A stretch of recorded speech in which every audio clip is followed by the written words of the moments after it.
আজ আমরা জানবো এমন 5 ধরনের বিষাক্ত খাবার নিয়ে যেগুলো আমরা রেগুলার খেয়ে যাচ্ছি শুধু দ্রুত খিদে মেটানোর জন্য আর সাময়িক প্লেজারের জন্য, কিন্তু আমরা জানি না এই খাবারগুলো আমাদের শরীরে কত ধরনের ক্ষতি করছে। সেই 5 ধরনের খাবার কি কি আর সেগুলো আমাদের শরীরে কিভাবে ক্ষতি করছে চলুন এক এক করে জানি। সবার প্রথম হলো ট্রান্স ফ্যাট যুক্ত খাবার।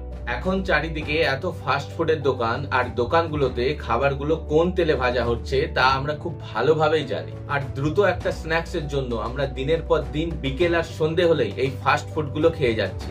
এই তেলগুলোতে ট্রান্স ফ্যাট যুক্ত অয়েলের পরিমাণ অনেক বেশি থাকে। এই ট্রান্স ফ্যাট অয়েল আমাদের শরীরে ব্যাড কোলেস্ট্রল বা এলডিএল কোলেস্ট্রলের পরিমাণ অনেক গুণ বাড়িয়ে দেয়। শুধু তাই নয়, আমাদের শরীরে যে ভালো কোলেস্ট্রল বা এইচডিএল কোলেস্ট্রল থাকে তা কমাতে শুরু করে।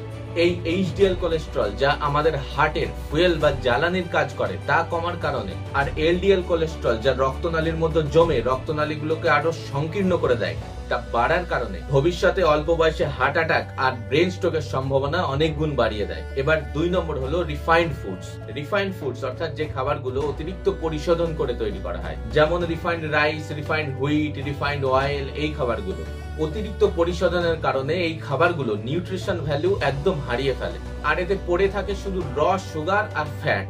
বিশেষ করে এই র সুগার গুলো খুব দ্রুত আমাদের পেট থেকে অ্যাবজর্ব হয়ে আমাদের রক্তনালীর মধ্যে পৌঁছে যায়, যার কারণে আমাদের রক্তের মধ্যে সুগারের স্পাইক দেখা দেয়।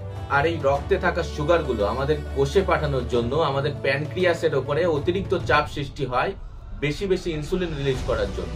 আর দিনের পর দিন এই খাবারগুলো খাওয়ার কারণে আমাদের শরীরে যে ইনসুলিন রিলিজ হয় তা কোষের উপরে থাকা রিসেপ্টরে ধীরে ধীরে কাজ করা বন্ধ করে দেয়, অর্থাৎ ইনসুলিন রেজিস্ট্যান্সের সৃষ্টি হয়। এর কারণে আমাদের রক্তে সুগার অনেক বেড়ে যায়, ফলে খুব অল্প বয়সেই টাইপ 2 ডায়াবেটিসের মতো সমস্যা দেখা দেয়। তাই রিফাইন্ড এর পরিবর্তে ব্রাউন রাইস, হোল হুইট আটা এই সমস্ত খাবার ব্যবহার করুন, তাহলে ভবিষ্যতে দ্রুত ডায়াবেটিস হওয়ার সম্ভাবনা কমে যাবে। এবার 3 নম্বর হলো কার্বোনেটেড ড্রিঙ্কস বা কোল্ড ড্রিঙ্কস, অর্থাৎ বিভিন্ন কোক জাতীয় পানীয়গুলো। আমাদের অনেকেরই অভ্যাস হয়ে গেছে যে খাবার খাওয়ার পরে কিছুটা কোল্ড ড্রিঙ্কস খেয়ে নেওয়া, খালি সময়ে থাকলে কিছুটা কোল্ড ড্রিঙ্কস খাওয়া। কোল্ড ড্রিঙ্কস এর মধ্যে সুগারের পরিমাণ বেশি থাকার কারণে যেমন দ্রুত ডায়াবেটিস, ওবেসিটি এই সমস্যাগুলো হয়, তার সাথে সাথে কার্বোনেটেড ড্রিঙ্কস গুলোর মধ্যে ফসফরিক অ্যাসিডের পরিমাণ অনেক বেশি থাকে। এই ফসফরিক অ্যাসিড আমাদের শরীরে ক্যালসিয়ামের অ্যাবজর্পশনে বাধা দেয়, ফলে ক্যালসিয়ামের অভাবে আমাদের হাড় দ্রুত দুর্বল হয়ে পড়ে, যার কারণে ভবিষ্যতে অস্টিওপোরোসিসের মতো সমস্যা হয়। তাছাড়া এই ফসফরিক অ্যাসিড আমাদের কিডনিতে স্টোন বা পাথরেরও সৃষ্টি করতে পারে। তাছাড়া কার্বোনেটেড ড্রিঙ্কস গুলোর মধ্যে পিএইচ কম থাকার কারণে আমাদের এনামেলকে নষ্ট করে ক্যাভিটিসও করতে পারে। তাই কার্বোনেটেড ড্রিঙ্কস বা কোল্ড ড্রিঙ্কস গুলো অ্যাভয়েড করার চেষ্টা করুন। 4 নম্বর হলো হাই ফ্যাট বা অতিরিক্ত চর্বি জাতীয় খাবার। অতিরিক্ত চর্বি জাতীয় মাংস হোক বা ফুল ফ্যাট চিজ বা ক্রিম হোক, সমস্ত হাই ফ্যাট ফুড আমাদের শরীরে এলডিএল কোলেস্ট্রল বা ব্যাড কোলেস্ট্রলের পরিমাণ বাড়িয়ে যেমন ভবিষ্যতে হার্ট অ্যাটাকের সম্ভাবনা বাড়িয়ে দেয়, তেমনি গল ব্লাডারে পাথর বা স্টোন হওয়ার সম্ভাবনাও বাড়িয়ে দেয়। তাছাড়া অতিরিক্ত ফ্যাটি ফুড আমাদের পেটে কোলন ক্যান্সারও করে থাকে। তাই যতটা সম্ভব হাই ফ্যাট ফুড না খাওয়াই বেটার। এবার লাস্ট এবং 5 নম্বর হলো high sodium foods. High sodium food বলতে যে খাবারগুলো অনেক দিন ধরে প্রিজার্ভ করে রাখা হয়। অতিরিক্ত লবণ ছাড়া একটা খাবারকে অনেক দিন ধরে প্রিজার্ভ করে রাখা সম্ভব না। উদাহরণ হিসেবে যে মাংসগুলো প্যাকেটে করে অনেক দিন ফ্রিজে রাখা হয়, তারপরে বিভিন্ন ধরনের চিপস গুলো, এছাড়া ইনস্ট্যান্ট যে খাবারগুলো তৈরি হয় যেমন বিভিন্ন ধরনের নুডলস, এই সমস্ত খাবারগুলোর মধ্যে সোডিয়াম প্রচুর বেশি থাকে।